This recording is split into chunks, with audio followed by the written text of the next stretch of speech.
3000 tonnes de textiles sont jetées chaque année à La Réunion, des vêtements, des objets dont on se sépare lorsqu'on fait le tri dans nos armoires. Depuis longtemps, certains d'entre nous sont habitués à donner à la Croix-Rouge ou à Emmaüs les vêtements devenus trop petits ou démodés, mais la très grande majorité termine leur vie dans l'un des centres d'enfouissement de l'île, des textiles qui viennent grossir ces montagnes de déchets arrivés par ailleurs à saturation. Le Mac du Soir poursuit donc cette saison son chemin à la découverte des initiatives qui innovent pour la Réunion de demain. Aujourd'hui, nous allons à la rencontre de Titang Récup, une association qui allie recyclage, insertion, mais également peut-être un nouveau modèle économique. Le Mac du Soir, sur Réunion Première. Bonsoir à tous ceux qui nous rejoignent. C'est donc reparti pour le Mac du Soir qui s'intéresse tous les mardis à ceux qui expérimentent ou développent des alternatives pour faire de la Réunion une île durable. Au menu des reportages et des invités. Avec moi en studio, un couple au cœur du débat sur le développement durable, justement, Sylvie Bruno et Jean-Pierre Utseri. Bonsoir à tous les deux. Bonsoir. Merci d'être avec nous ce soir. Vous avez fondé donc l'association Titang Récup. Avant d'explorer le fonctionnement, un mot sur vous et sur votre parcours. Qu'est-ce qui vous a amené à cette idée, Sylvie Bruno? Écoutez, moi j'ai été conseillère d'insertion professionnelle, responsable de formation dans un centre de l'Est. Et ce métier me passionnait. Et ensuite, je suis partie vers plein d'autres activités éparses et diverses. De base, je suis responsable administratif commercial. Et donc, de par nos compétences associées, Jean-Pierre et moi, on a été amenés à une réflexion qui nous a permis donc de créer cette filière. Jean-Pierre Utseri, qu'est-ce qui vous a, vous, d'abord intéressé? C'est l'idée de monter un business ou plutôt de lutter contre le gaspillage ou tout ça à la fois? Alors tout d'abord, c'était d'une part de quitter un métier que j'aimais beaucoup, mais pour lequel en fait j'avais fait pas le tour, mais j'avais épuisé un petit peu mes envies. Et puis c'était de trouver quelque chose qui me motive à nouveau et qui m'emmène vers de nouvelles choses. Donc le développement durable, on en parle beaucoup, la protection de l'environnement, la protection de la Réunion, c'est quelque chose qui m'importait aussi. Donc voilà. On a le sentiment que les différents aspects, la dimension environnementale avec la gestion des déchets, la dimension sociale avec les contrats d'insertion pour les demandeurs d'emploi, mais aussi une perspective, une réflexion économique avec l'idée de développer un modèle économique rentable derrière, que ces trois choses finalement vont ensemble. C'était ensemble dans votre esprit? Tout projet, on le souhaite pérenne. Évidemment, et dans la construction de ce projet, on s'est bien aperçu qu'il fallait des investissements, qu'il fallait du financier et que l'on n'avait pas. Et on a fini par trouver une solution qui est de démarrer sous le mode associatif, d'avoir des subventions qui nous ont aidés à, comme on dit chaque fois, mettre le pied à l'étrier. Mais derrière, il faut qu'on ait une pérennité. Et la pérennité, elle est dans le modèle économique. On va y revenir. Alors, je me suis rendu dans l'un de vos entrepôts, donc c'était à Saint-Paul-à-Cambé jeudi. Alors, pas facile de vous trouver, comme dans toutes les zones industrielles, on a tendance à se perdre. Enfin, en tout cas, c'est mon cas. On va entrer dans cet entrepôt dans un instant. Et d'abord, j'ai pu partir faire une tournée donc de ramassage, de collecte de bornes, des bornes où tout le monde peut déposer des textiles. On va y revenir également. Je suis parti avec Jonathan et Jean-Laurent en camion pour une petite tournée de 2 ou 3 bornes à Saint-Paul. Jonathan, j'étais TR depuis 3 mois. Avant ça, j'étais sans emploi. À la base, je suis mécanicien, donc totale reconversion, quoi. Moi, c'est Jean-Laurent. Je suis dans la filière à peu près, ça fait presque 2 ans et demi. Moi, je suis chauffeur livreur en remplacement et je suis plutôt sur la plateforme. Là, on va à Savannah, un premier point d'apport. On va collecter les matières. En fait, nous, on est un peu une équipe de renfort. En fait, les collecteurs, quand ils partent à 6h le matin, ils ont déjà un circuit prédéfini la veille. Et il arrive qu'il y ait des appels en cours de journée ou même en fin de journée. Et c'est nous qui prenons le relais, en fait. Là, on est à la borne en face de la Croix-Rouge de Savannah, côté du Jumbo Score. On a 2 points d'apport ici. Là, les gens ils arrivent, ils déposent les textiles directement dans les bornes. Et Là, en tant que chauffeur, on arrive, on fait le tour, on regarde, on monte là-bas.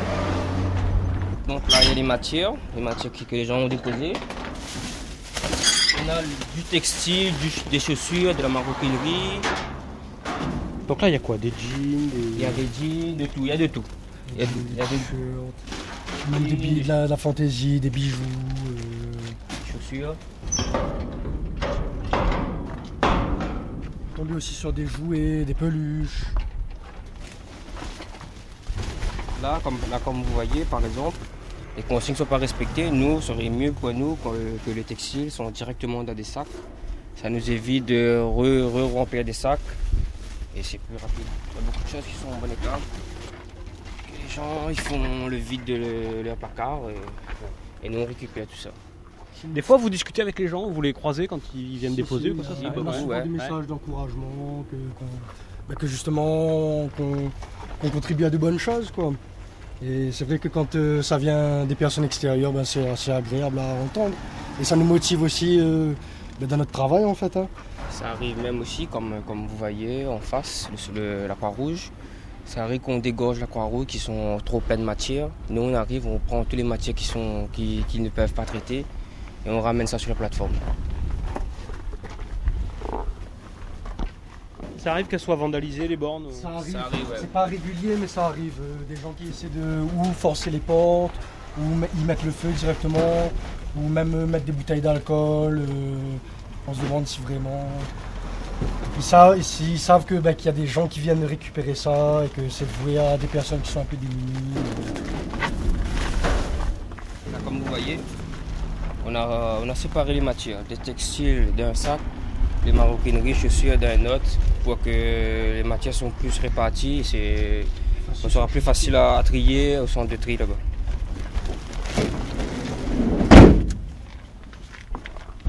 Et c'est vrai que c'est des déchets qui sont voués à être À l'enfouissement. Qui sont voués à être enfouis en fait. Et c'est vrai que si des gens peuvent récupérer, certes cette partie elle est infime, hein, mais au moins elle est récupérée et elle n'est pas sous nos pieds, quoi.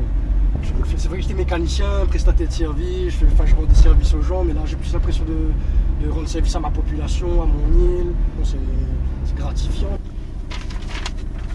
Il y a certaines bornes où on sait que on peut tomber sur des surprises. Et donc, vous faites quoi? Du coup, on se prépare un petit peu avec nos équipements de protection individuelle, c'est-à-dire tout ce qui est gants, masques.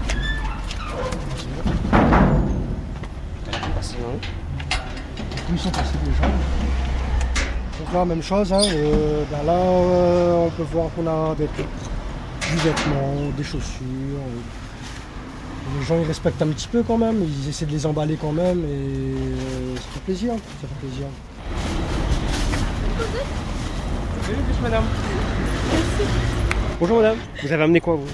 Des linges usagés comme des pantalons de jeans, je m'en sers plus, voilà, les enfants, des t-shirts aussi, c'est tout, hein, voilà. Et vous connaissez Titan Récup ou? Non, mais je dépose tout le temps là-dedans, ou soit l'autre parking devant Super U, comme ça, voilà. C'est notre borne. Vous savez ce que ça devient après? Ça revend, hein. Vous revendez tout ça, non? Ou bien ça fait une partie. Vous faites le tri et puis là, voilà. Avant, je donnais à la Croix-Rouge. Moi, je ne jette pas, moi. Non. Voilà. C'est défendu de jeter, voilà, c'est cher. Et il y a des autres qui en ont besoin aussi. On ne peut pas jeter, donc on donne à la Croix-Rouge. Mais là, comme il y a très peu, comme ça, mais je dépose dans la borne. Voilà. C'est vrai que les gens ils savent pas vraiment qui on est aussi, hein. Parce qu'ils voient que les bornes mais sans voir qui vient récupérer. Vous êtes surpris des fois parce que vous trouvez dedans? Ouais. Il y a des fois des choses qui sont plus que neuves, quoi, encore emballées avec des étiquettes, même des objets un peu insolites, des objets sexuels. Ouais, ça peut... Le plus étonnant, c'était quoi? Ça a été justement cet objet-là, quoi, d'être tombé sur ce truc, de me dire qui va s'en servir, quoi, parce que c'est assez personnel, quoi, et Il est devenu quoi? Je pense qu'il est. Il est parti à l'export. Il est parti à l'export. Hein. Il a dû prendre le bateau là déjà. Hein.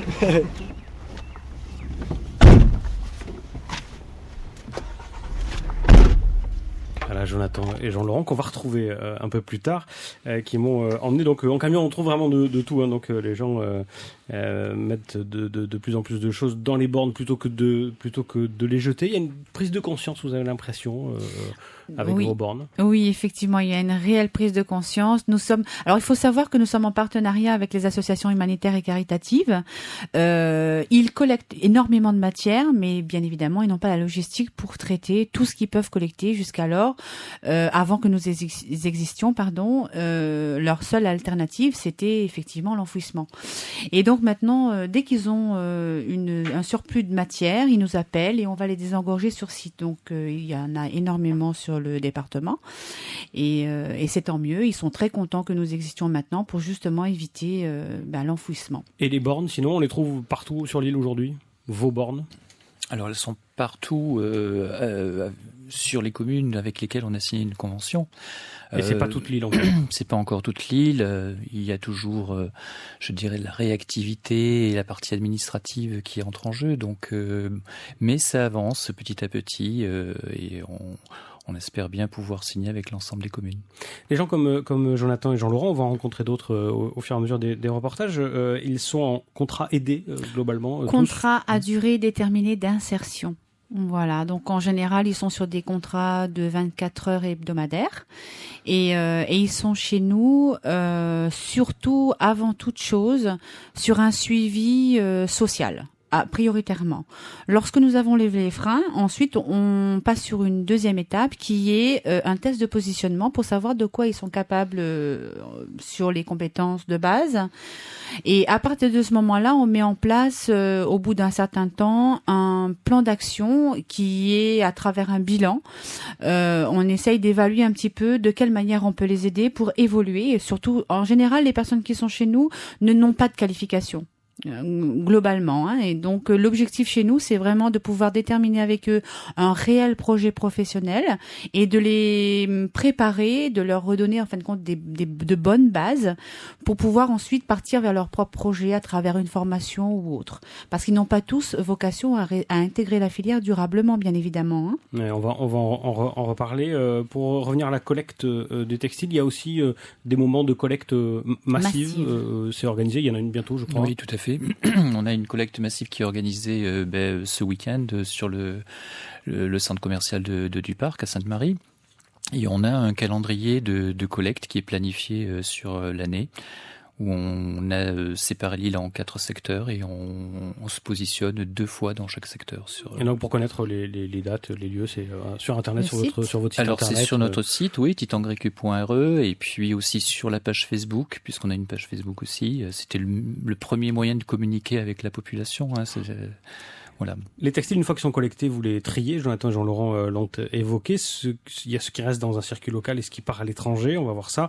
Le camion, donc, ensuite arrive à l'entrepôt. Les sacs sont entassés. Quand je suis venu la semaine dernière, il y en avait jusqu'au plafond.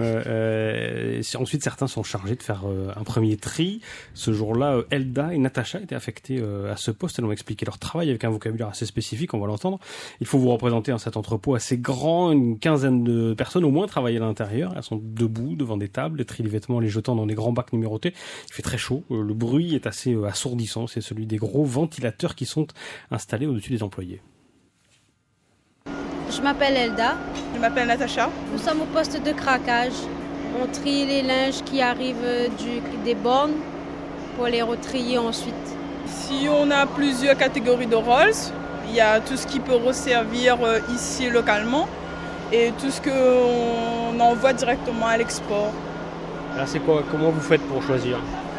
Alors, selon le type de vêtements, il y a ceux qui sont très très abîmés qui vont partir directement à l'export. Ceux qui sont encore tout neufs, qui vont rester ici pour servir aux gens qui vont reacheter ici, voilà, localement. Donc c'est vous qui dites ça c'est encore métal ou ça l'est plus? Et voilà, nous on trie. Exactement. Oui, nous on trie. Donc là par exemple il y a quoi? Là par exemple vous avez tout type de vêtements. On a tout ce qui peut être récupéré ici en vente au kilo. Et donc ça par exemple c'est quoi? Ça c'est une jupe déjà. On regarde l'état de la jupe, si la fermeture se referme, si elle n'est pas tachée, si elle est en bon état. on le met directement en crème qui servira aux ventes au kilo ici. Ça fait déjà 1 an que je suis là, je suis toujours. En attendant d'attendre ma formation qui se démarrera bientôt. Et sinon, c'est super ici. C'est dur, il y a du bruit, c'est fatigant, non? Ça change pas du métier que j'avais avant, parce que j'étais dans la restauration. La restauration, il y avait des débouchés, mais comme j'ai entre-temps eu un enfant, j'ai dû changer de secteur pour pouvoir m'occuper de ma fille. J'avais un CAP nettoyage. Là, je pousse pour être chef d'équipe en bio-nettoyage dans les hôpitaux. Moi, je me suis renseignée avant et puis j'ai déposé mon CV et on m'a contacté, on m'a fait passer un entretien et je suis venue ici. Et puis, je vais commencer ma formation bientôt. La formation, c'est en bio-nettoyage, comme Natacha. Alors, Elda et Natacha, qui se préparent donc à suivre une formation, en même temps qu'elles sont en contrat, c'est une obligation le volet formation? Eh bien non, en fin de compte, là, elles nous quittent. Le contrat seront chez nous, puisque pendant tout le temps qu'elles sont en contrat, en général, leur parcours, elles sont toujours reconnues comme demandeurs d'emploi. D'accord. Il faut savoir. Donc si elles obtiennent une formation ou exactement. un contrat, elles quittent, Voilà, nous les aidons justement à évoluer dans leur propre parcours, déjà à valider leur projet professionnel, et à partir du moment où ça a été validé, on trouve la formation avec ces personnes-là et on essaye de voir de quelle manière on pourrait trouver le financement aussi. Là, c'est le Pôle emploi qui intervient et donc leurs 2 dossiers ont bien été validés et elles démarrent leur formation normalement pour le 11 février prochain. C'est une bonne nouvelle même si et oui, très bonne pour ces 2 filles-là. Elles sont ravies et elles sont contentes de voir qu'elles pourront poursuivre leur projet. Elles étaient donc chargées jeudi de trier les textiles. Il y a ceux qui restent à La Réunion, ce qui part à l'étranger. Le critère, c'est quoi? C'est plus c'est de qualité, plus ça reste ici dans le circuit? Il y a l'aspect qualité, il y a l'aspect aussi mode qui entre en jeu, bien évidemment. Et puis, on est aussi sur une notion de volume. C'est-à-dire qu'on va avoir un très très gros volume peut-être. Tout ne va pas partir, donc il y a une partie de la crème qui n'est pas vendue, qui va être réorientée. Alors une partie du réemploi local, de ce qui va pouvoir être réemployé localement, qui ne va pas pouvoir être vendu dans les opérations de vente au kilo que l'on fait, et qui va être réorienté vers l'export à terme. Voilà. Donc ici, ça devient quoi? Vous parlez de vente au kilo, c'est comme ça que c'est revendu? C'est ça. Oui. 2 jours par mois, effectivement. Le vendredi, samedi, après le 5 de chaque mois. C'est un calendrier qui est aussi accessible sur le site, où tout le monde peut voir à quelle date nous les organisons sur nos sites de traitement. C'est-à-dire là, pour Cambé dans l'ouest, à la Mare dans le nord, et les personnes peuvent venir sur 2 jours consécutifs, 2 journées consécutives, de 9h à 17h sans interruption. Et là, nous exposons à peu près 2,5 tonnes de matière qui sont présentées de manière très basique aux femmes bas femmes, aux hommes bas hommes, aux filles bas filles, etc. Grande taille homme, grande taille femme, le bébé à part, le linge de maison. Tout le monde peut venir acheter. Tout le monde peut venir. Quel est le public? Qui est-ce qui vient? Alors, ce sont des personnes en difficulté en général. Là, la matière, elle est revendue à 4 € le kilo. Les personnes sont très ravies de pouvoir accéder à ces biens d'équipement. On se représente pas forcément, ça veut dire... ça représente à peu près un gros sac de courses dans un centre commercial à peu près. C'est les sacs que vous achetez à quelques centimes. C'est ce sac-là qui, 4 kilos, représente à peu près un sac plein comme ça. 4 kilos. Maintenant, pour dire 1 kilo, c'est l'équivalent, si on prend 2 t-shirts, un jean, ça représente 1 kilo de vêtements en gros. Ils sont pas lavés, pas réparés, c'est tel quel. Les consignes de dépôt pour les bornes, il est bien explicite, elles sont bien explicites. On demande à la population de nous déposer de la matière propre, sèche, même déchirée, même tachée. Nous collectons tout. Et après, bien évidemment, nous ne sommes pas à l'abri dans les déchetteries de récupérer de la matière qui sont un peu souillées. Donc celles-ci, on les met de côté, où il y en a qui sont aussi mouillées. Donc là, c'est une grosse problématique pour nous. Déjà, dans un premier temps, les faire sécher et ensuite les retrier pour les diriger vers les différentes filières d'écoulement. Donc là, on a parlé de la crème pour la vente au kilo. Ensuite, on a la transformation chiffon. Et puis vient l'export.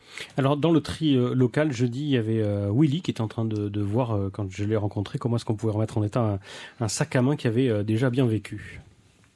Là, il fait valorise, il me regarde s'il est en bon état, il met en état. Donc ça, c'est quoi? Ça, c'est un sac à main. Oui, c'est un sac à main. On a les sacs à main, on a les ceintures. Ceci au bébé. Voilà, nous fait un tri. Et voilà, nous valorise, nous nettoie, voilà. Voilà. Et ça, non, c'est destiné à la vente locale. Tout ce qui est ici, là, pour ça, c'est à la vente locale. Maintenant, on a toujours un tri à l'avant. La nettoyer, ils mettent un propre. Et après, voilà quoi. Après, ils mettent les badanes sont roses. Après, madame présente ça à la vente au kilo. C'est difficile de faire le tri, de dire bah ça c'est encore bon, ça c'est pas bon. Oui, des fois, il peut y avoir des surprises. Hein, parce que des fois, par exemple, un petit fait comme là. Ouais, madame veut mettre comme au kilo. Ouais, mais il faut mettre en lèvre, allez. Ouais. Parce que des fois, il y a des surprises. Par exemple, ceci, des fois, ceci est en bon état, mais quand on regarde la semelle, ou tire la semelle, il décolle.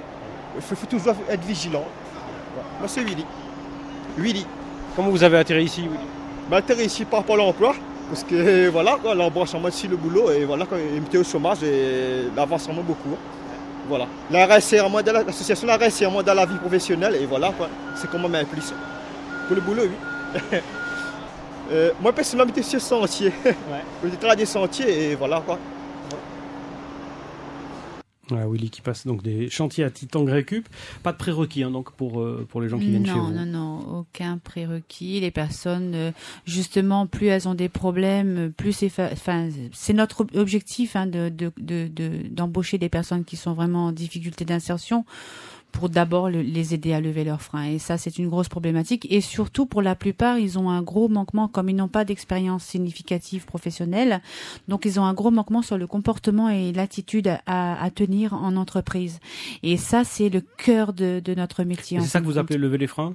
Non. C'est une expression que j'ai entendue. Lever les freins, c'est pour toutes les personnes qui ont des difficultés de toute nature. Ça peut être une addiction à l'alcool, ça peut être des problèmes de logement, ça peut être des problèmes de santé, hein, les faire reconnaître, bien d'autres problèmes qui peuvent survenir, de famille, etc. Et le savoir-être, savoir-faire, non, ça rentre vraiment là dans une formation professionnelle pour vraiment les préparer à une insertion meilleure par ailleurs. Willy parlait de ceinture, de sac à main, de chaussures. Vous prenez vraiment de tout ce qui rentre dans les bornes? Ou est-ce que vraiment c'est spécifiquement limité, chaussures, ceinture, sac à main? Alors, il est clair que tout ce qui est dans la borne va être récupéré et ramené au centre de tri. Ensuite, il nous arrive d'avoir des livres, il nous arrive d'avoir des assiettes, de la vaisselle, donc on ne va pas les jeter. On va essayer de trouver une utilité, une utilisation. Voilà. Donc, mais ça, vous n'êtes pas. Mais c'est pas notre objectif. Non, c'est pas notre objectif. Au tri local, je dis, il y avait aussi Corinna, qui elle également dans une démarche de recherche d'emploi. On va l'entendre, une recherche qui est parfois difficile. Moi, je m'appelle Corinna. Je suis là depuis le mois de juin 2015. J'étais là, avant d'arriver là, j'étais en recherche d'un emploi comme tout le monde ici. Alors voilà. Et j'ai eu la chance d'être embauchée chez TTR comme on peut avoir un contrat CDDI. Alors c'est quoi CDDI? CDDI, c'est un contrat d'insertion qui permet après nous de pouvoir trouver un autre emploi. Comme ça, quoi. Permet de vraiment de... Comment dire, rebondir dans la société. Avant, on était toujours meilleur. C'était un an, moi comme pour moi, c'était pour un an. J'étais à la recherche d'un emploi.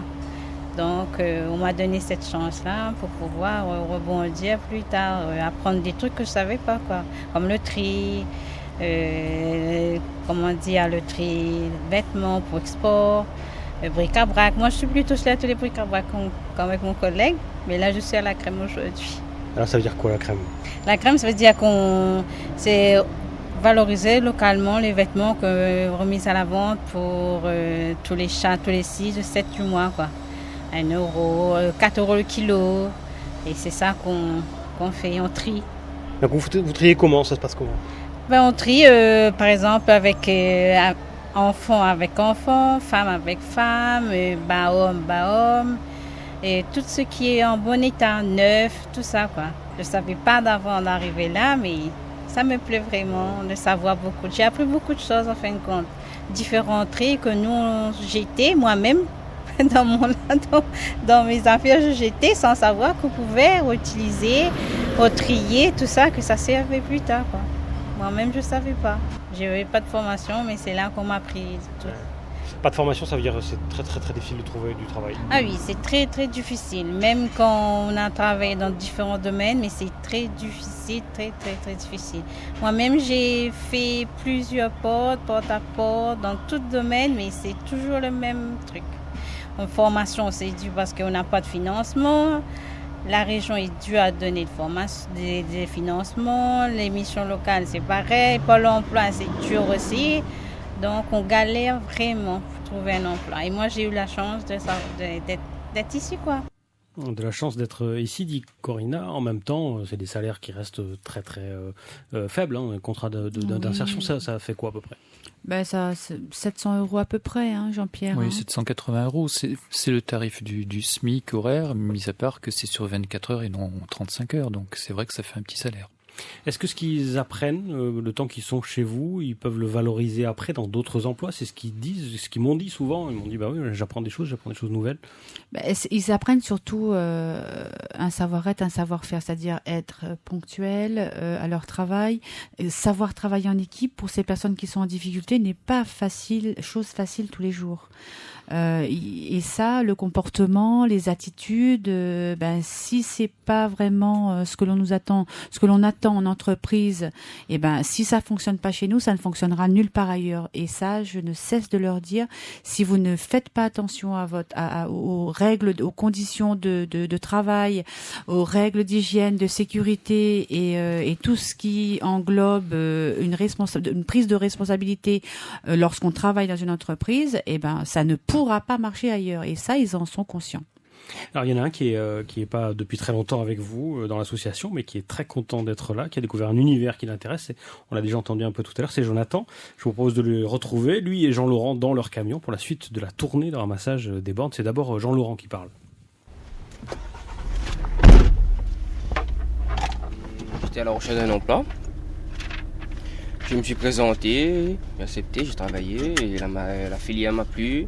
Ça fait déjà 2 ans et demi. Depuis le début. J'étais là depuis le début de l'ouverture de la filière. Là, on est en contrat d'insertion.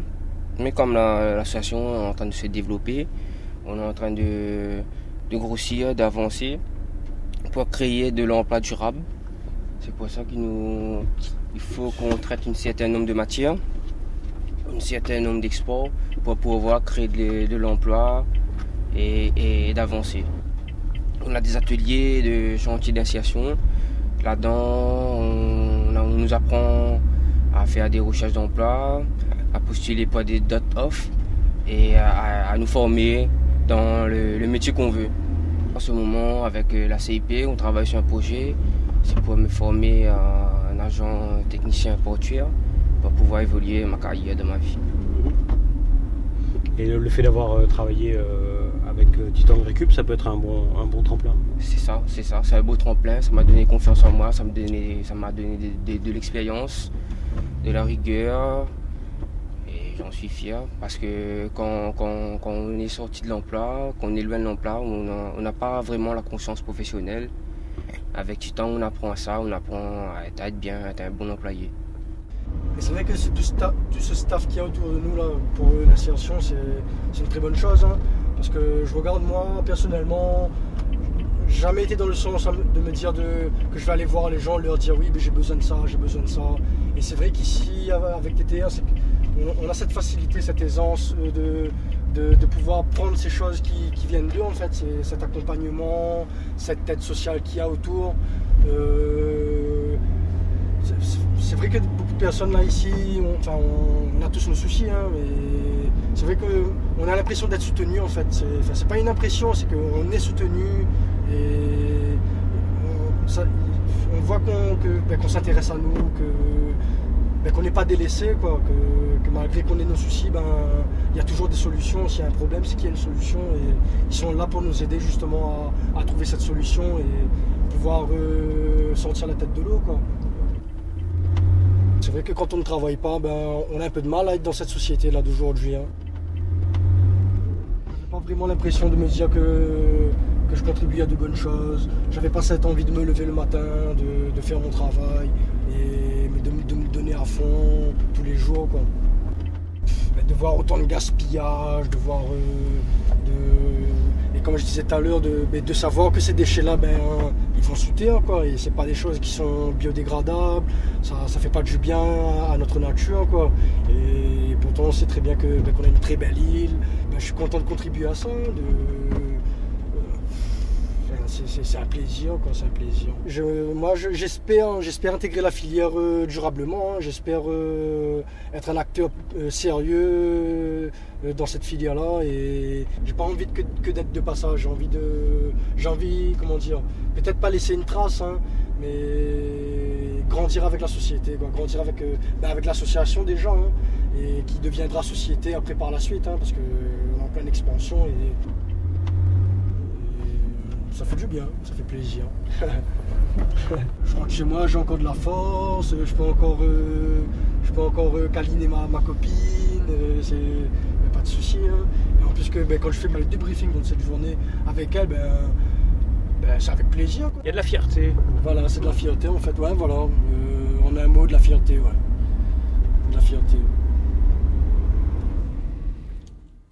Jonathan qui parle de fierté. Oui, Jonathan, effectivement, est arrivé avec nous avec de lourds problèmes et effectivement, nous avons essayé de trouver des solutions pour le sortir de sa situation et voilà, il en est reconnaissant et ça nous touche énormément de voir que mais bon, c'est un très très bon sujet, on a de très belles perspectives pour lui et je pense que oui, le bout de chemin, on va le faire ensemble et on espère le plus long possible. Il parle d'aide, de soutien, il dit on s'intéresse à nous, on nous aide à sortir la tête de l'eau. Et il y a avec vous du personnel qui est spécialisé dans le suivi, dans l'insertion, comme vous l'êtes. C'est une conseillère effectivement d'insertion socio-professionnelle. Et quand on parle de frein, il s'agit quelque chose de tout simple, hein. Il suffit tout simplement de ne pas avoir d'assurance, de ne pas pouvoir payer son assurance voiture pour pouvoir rouler. Et malgré tout, ces personnes qui sont en difficulté roulent sans assurance et ça c'est quelque chose que nous ne pouvons pas adhérer. On peut pas cautionner ça, donc on doit d'abord régler le problème à la base, solutionner le problème. S'il a des dettes, essayer de l'aider à mettre en place, à lui faire un prêt, hein, tout simplement, hein, pour solutionner son problème. Et puis après, il y a un plan d'appurement qui se met en place et ça lui permet justement de sortir la tête de l'eau. Après, malheureusement, dans ce cas précis, il y a des problèmes, il y a d'autres problèmes qui viennent se greffer et tout de suite, voilà, ça devient très très lourd à gérer. Mais voilà, il commence tout juste à voir le bout du tunnel et il en est content et voilà, à travers ce qu'il vient de vous dire. Très fier de ce qu'il fait. Effectivement, oui. Et avec un souci pour l'environnement, voilà. Oui, il est très touché par cela, effectivement, comme beaucoup de monde. Ouais. Pour toutes les personnes que nous touchons de près ou de loin, ils sont tous très sensibles sur le fait que nous œuvrons sur plusieurs axes qui sont quand même prioritaires pour le département, la protection de l'environnement. C'est vrai que ça a l'air d'être insignifiant le volume que nous traitons, mais par rapport aux autres déchets qu'il y a et qui sont non dangereux. Mais effectivement, donc la protection de l'environnement, l'insertion professionnelle, ce sont deux axes effectivement qui sont très intéressants et Jean-Laurent dit on apprend à être un bon employé. Est-ce qu'il n'y a pas un côté un peu infantilisant malgré tout Non.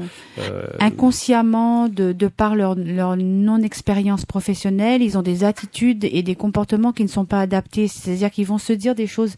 Mais elle l'a fait, hein, un petit peu par-ci par-là. Ils sont pas à l'école chez vous. Ils sont pas à l'école, mais on est là justement pour rectifier le tir, pour éviter que ces problèmes que nous constatons au quotidien dans leur suivi professionnel, on leur explique, ce sont pas des enfants, certes, ce sont tous des adultes et malgré tout, c'est fort étonnant de voir des mères de famille qui ont 3-4 enfants et qui ont une attitude, un comportement mais pas du tout adapté au milieu professionnel parce qu'elles pensent avoir affaire à ses propres enfants, donc elles régentent un petit peu la plateforme selon ses envies, on va dire, alors que ça ne fonctionne pas comme ça en entreprise.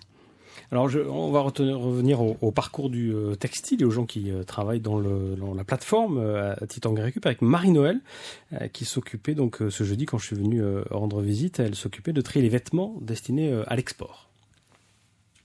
Marie-Noël, à ce poste ici, moi je trie l'export, c'est pour le compresser, pour envoyer en conteneur. Il y a 3 catégories. Il y a le 1, le 2 et le 3. Le 1 c'est le bon. Le 2, c'est le moins bon. Et le 3, c'est pas bon du tout. Et il y a l'export crème aussi. Celui qui est bon aussi. D'accord.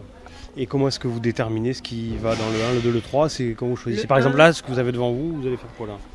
Comme celui-là, ça va en 2 parce que c'est un petit peu taché, c'est un petit peu sale et on le met en 2. Et quand c'est bon, on peut le mettre en 1 par rapport, c'est encore bon, il y a encore les boutons, il y a encore tout ce qu'il faut. Des fois, comme celui-là, il est déchiré, il est taché, on le met en 3. D'accord. Vous savez exactement à quoi ça va servir après ou... Non, pas du tout. Ça part à Madagascar, mais après... Qu'est-ce qui vous a amené là, vous ?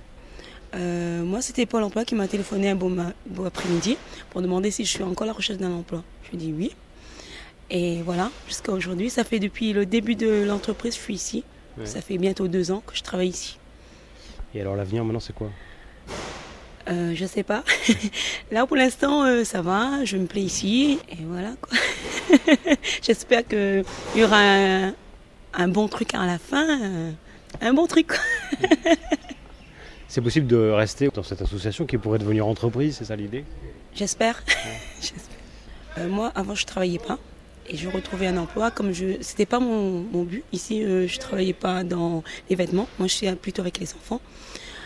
Et là, j'ai découvert les vêtements. On touche à tout ici. Et la dimension recyclage, c'est intéressant, c'est important ? Ça vous touche ou pas ? Beaucoup, beaucoup. Parce que là, on voit le gaspillage que les gens font. C'est beaucoup, hein, c'est énorme. Alors, ce que nous raconte Marie-Noëlle nécessite quelques explications. D'abord, sur ce que deviennent ces vêtements destinés à l'export. Ils partent donc effectivement à Madagascar ? Oui, en grosse partie, ils partent à Madagascar. L'objectif, c'est que on puisse rayonner sur l'océan Indien. Donc, on a aujourd'hui un client à Madagascar, on a un autre client qui est sur les Comores et on a déjà fait un test pour voir, mais bon, c'est un petit peu plus difficile sur les Comores. Et on souhaite à terme exporter aussi sur l'Afrique de l'Est. Donc là, on parle de clients, d'export. On a quitté le monde associatif, de l'économie solidaire. On est là dans du business. On est dans du business. On est dans un modèle économique forcément. On ne peut pas, si on veut une pérennité dans un projet qui soit sous un statut associatif. Et qu'on ne compte que sur de la subvention, on n'y arrivera jamais. En tout cas, ça c'est ma conviction. Donc l'objectif c'est bien de faire du business quelque part, après avec une volonté que ce business puisse servir à quelque chose. Aujourd'hui, la filière, elle sert à détourner certains déchets, elle sert à insérer des personnes, elle sert à créer de l'emploi. Je trouve qu'on a, et ça on le dit peut-être pas assez souvent, et pas toutes les personnes qui sont là, elles sont polyvalentes, c'est-à-dire qu'elles touchent tous les postes. Et les postes dans la filière, vous avez parlé du tri, vous avez parlé de la collecte, donc des tournées, on a parlé de manutention, il y a un chariot élévateur, il y a des personnes qui ont été formées en CACES, il y a du stockage, il y a de la fabrication, donc il y a plein de petits postes, de petits métiers qui s'initient et que chacun va pouvoir occuper pendant un certain temps. Il n'y a pas un problème moral de revendre dans un pays pauvre des choses qu'on vous a données et revendre au final, ça va être aux plus pauvres des plus pauvres qui vont acheter à la fin. Soyons clairs. On a vécu 3 ans à Madagascar. On a vu comment se passent les choses. Quel que soit ce qui va rentrer à Madagascar, à un moment ou à un autre, il va être vendu. Quel qu'il soit. Donc, exporter et revendre à un petit prix pour qu'il soit revendu et qu'il parte dans un circuit de vente, ça ne nous pose pas de problème.